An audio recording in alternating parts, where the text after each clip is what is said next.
Iya, shalom bagi kita semua dimanapun kita berada saat ini. Kiranya kita semua tetap berada dalam keadaan sehat dan apapun yang merupakan aktivitas kita sepanjang hari ini, kiranya Tuhan Yesus memberkati. Dan kembali berjumpa lagi di channel kita ini, yaitu Zemayan Yastin. Terima kasih buat teman-teman semua dan juga para sahabat yang sudah mendukung perkembangan channel ini dengan setia. Dan kiranya kita tetap menggunakannya untuk menjadi berkat bagi semua orang. Nah teman-teman, pada video kali ini saya membagikan kepada kita semua jawaban dari Prabowo ketika dipertanyakan kalau misalnya dia nanti menang menjadi presiden di tahun 2024, bagaimana dia menangani masalah-masalah atau isu-isu yang menyebar di negeri kita, khususnya radikalisme dan terorisme, dan juga bagaimana menangani masalah Palestina dan juga Rohingya, yang dimana pengungsi Rohingya itu begitu banyak yang datang di Indonesia, khususnya di daerah Aceh. Dan perlu kita pertimbangkan jawaban dari seorang Prabowo terkait masalah yang dipertanyakan kepadanya. Mari kita simak videonya yang berikut ini. Bapak Prabowo yang sangat saya hormati, menarik apa yang sudah disampaikan, dan salah satu di antara masyarakat yang harus diciptakan di negara kita adalah masyarakat yang religius, karena agama punya peran yang sangat penting di dalam kehidupan berbangsa dan bernegara. Nah, ada beberapa isu yang timbul tenggelam di kalangan masyarakat, ialah adanya terorisme, adanya radikalisme, ekstremisme. Apakah ini merupakan gejala dari Islamofobia, ataukah ada root causes, sebab-sebab yang lain yang menyebabkan timbulnya gejala-gejala radikalisme, ekstremisme maupun terorisme itu. Nah, saya ingin bertanya, bagaimana pandangan Bapak Prabowo tentang gejala-gejala itu, apa sebab-sebabnya, dan bagaimana cara mengatasi supaya masyarakat Indonesia itu menjadi masyarakat yang aman, yang adil dan makmur. Yang kedua adalah persoalan internasional yang ada hubungannya dengan agama juga. Kita akhir-akhir ini masih seringkali mendengar perbincangan tentang masyarakat atau etnis Uighur di Cina, yang itu menjadi perdebatan internasional. Kita masih mendengarkan kisah bagaimana orang-orang Muslim Rohingya di Myanmar. Kita masih saat ini melihat bagaimana tragedi yang terjadi di Palestina. Nah, kira-kira seandainya nanti Bapak ditakdirkan oleh Allah menjadi presiden, kira-kira apa langkah-langkah yang konkret yang bisa menyelesaikan persoalan Uighur, persoalan Myanmar, dan juga persoalan Palestina. Terima kasih. Oke, monggo langsung Pak Prabowo.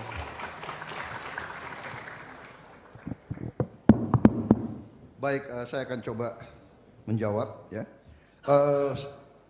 Menurut keyakinan saya, masalah terorisme, radikalisme, ekstremisme itu akan subur dan muncul di saat sebagian rakyat kita putus asa.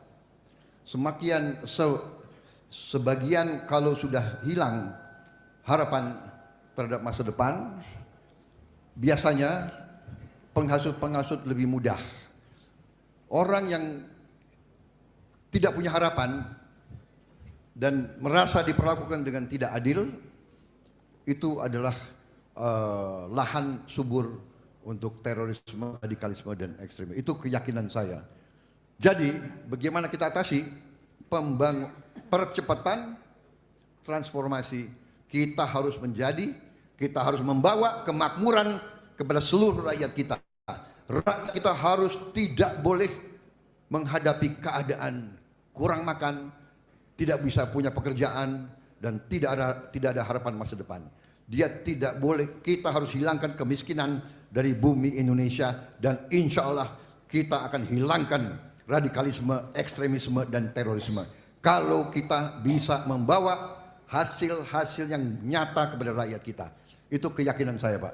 Kalau kita sudah makmur, kalau sudah adil, kalau sudah tidak ada kelaparan dan tidak ada keputusasaan terhadap masa depan, pekerjaan bisa didapat dengan layak, tentunya kalau orang-orang yang katakanlah di luar nalar sehat masih mau menimbulkan kekerasan, yaitu namanya sudah kriminal. Itu namanya harus dihadapi dengan juga penegakan hukum yang tegas. Tapi intinya kita berlomba dengan waktu, kita harus membawa kemajuan ekonomi secepat-cepatnya kepada rakyat kita.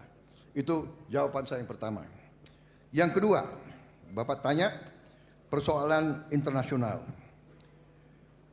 Myanmar, Uighur, dan Rohingya, dan juga maaf, kita juga lihat kondisi saudara-saudara kita di Palestina sekarang, ya kan? Saudara-saudara, Bapak sekalian yang saya hormati, di hubungan antara bangsa terdapat suatu ajaran, dan ini saya ajarkan di mana-mana, di seluruh negara besar, di semua sekolah, di semua universitas yang belajar politik, yang belajar strategi, yang belajar pertahanan, yang belajar perang. Ajaran ini disampaikan, yaitu yang disebut dengan hukum Thukydides. Thukydides adalah seorang ahli sejarah bangsa Yunani, hidupnya adalah 2500 tahun yang lalu. Dia punya hukum itu satu kalimat saja. The strong will do what they can, and the weak suffer what they must. Yang kuat akan berbuat apa yang dia ingin berbuat. Saya ulangi, yang kuat akan berbuat apa yang ingin dia berbuat. Yang lemah harus menderita.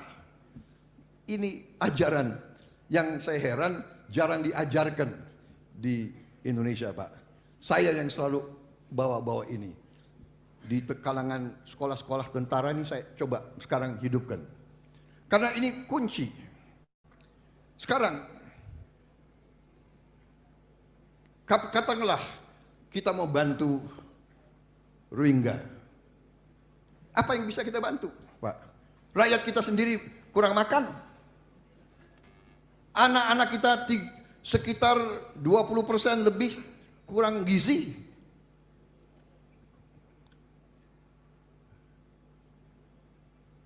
Tadinya yang kita terima Rohingya, sekarang kasihan rakyat Aceh, rakyat Sumatera Utara, ya. Ini saya bicara praktis, Pak. Saya praktisi, Pak. Ya. Jadi, sekarang kita mau bantu Palestina. Apa yang bisa kita bantu? Kita kirim bantuan. Kemarin kita kirim 50 ton. Saya dapat berita dari Menteri Pertahanan Mesir, saya teleponan sama beliau. Dia butuh, Gaza butuh 1000 ton sehari. 1000 ton sehari. Sekarang masalah Uighur, ya kan? Kita bisa bikin apa sama Tiongkok kalau kita mau berbuat real, tapi secara nyata sekarang lakukan diplomasi, kita lakukan kontak, kita lakukan engagement, dan kita utamakan persahabatan. Dengan bersahabat kita bisa diterima dan mereka ngundang kita.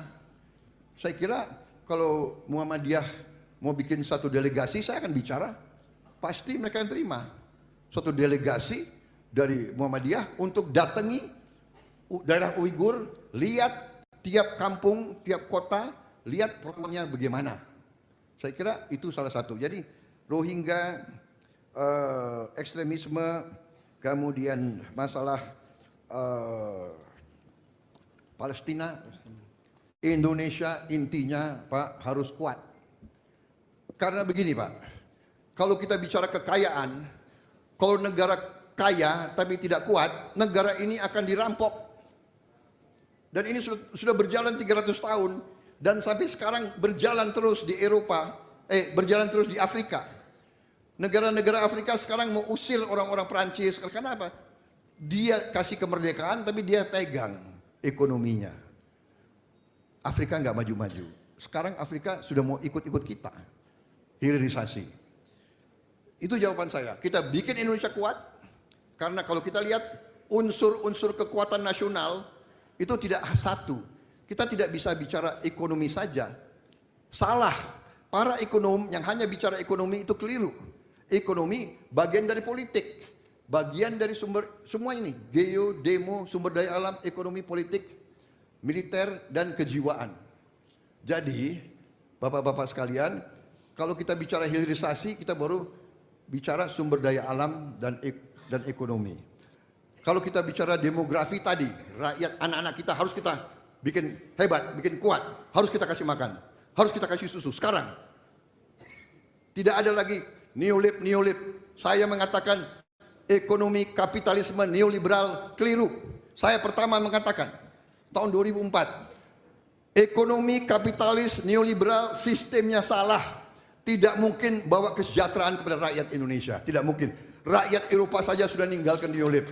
Rakyat Amerika sendiri sudah meninggalkan neolib. Jadi saudara-saudara, kita perlu satu sistem baru. Sistem kita adalah ekonomi Pancasila, ekonomi yang membela rakyat kecil. Saya kira itu jawaban saya, Pak. Terima kasih. Baik, terima kasih Pak Prabowo. Tepuk tangan Bapak sekalian, Ibu.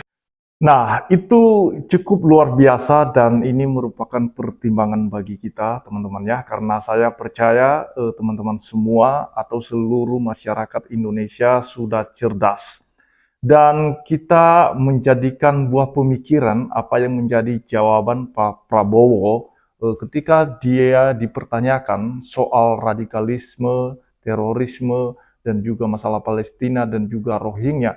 Dan menurut saya dia sudah memberikan jawaban yang menurut saya cukup luar biasa, di mana berbeda dengan paslon lainnya.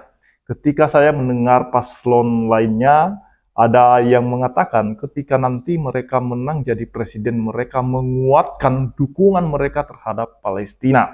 Nah, menurut saya ini sungguh luar biasa teman-teman, kalau menjadi presiden nanti malah dukungannya terhadap negara lain, bukan terhadap masyarakat Indonesia sendiri. Apa yang disampaikan oleh Pak Prabowo. Bagaimana kita bisa memberikan bantuan kalau negara kita tidak kaya dan tidak kuat, atau tidak menjadi negara yang kuat. Kita mau buat apa? Kita bisa berbuat apa? Jadi kita harus juga melihat negara kita begitu banyak masalah, bahkan 20% lebih anak-anak yang kurang gizi. Dan itu yang perlu diperhatikan. Setelah beres masalah dalam negara, itu baru kita harus memberikan bantuan di luar. Tetapi selagi masalah ada di dalam negara kita sendiri, kita harus menangani itu dulu. Nah, makanya ketika saya mendengarkan paslon yang lain yang ngomongnya menguatkan dukungan terhadap Palestina, dan kemudian ngomong ekonomi syariat. Nah, yang disampaikan Prabowo tadi ekonomi Pancasila. Jadi dia tidak ngomong ekonomi syariat. Karena kita tahu bahwa Indonesia ini adalah Indonesia yang dimana beragam macam keyakinan dan juga budaya, suku di dalamnya. Nah, tidak bisa dikatakan yang namanya ekonomi syariat, kecuali kalau Indonesia memang negara Islam. Tetapi kita tahu bahwa negara kita adalah negara Pancasila, Bhinneka Tunggal Ika. Jadi kita harus perhatikan itu. Jadi ini hanya menjadi buah pemikiran bagi kita semua. Ini tidak sedang berpolitik ya teman-teman. Ini hanya memberikan satu pemahaman saja apa yang disampaikan oleh Pak Prabowo. Demikian yang saya sampaikan, kiranya Tuhan Yesus memberkati kita semua. Shalom.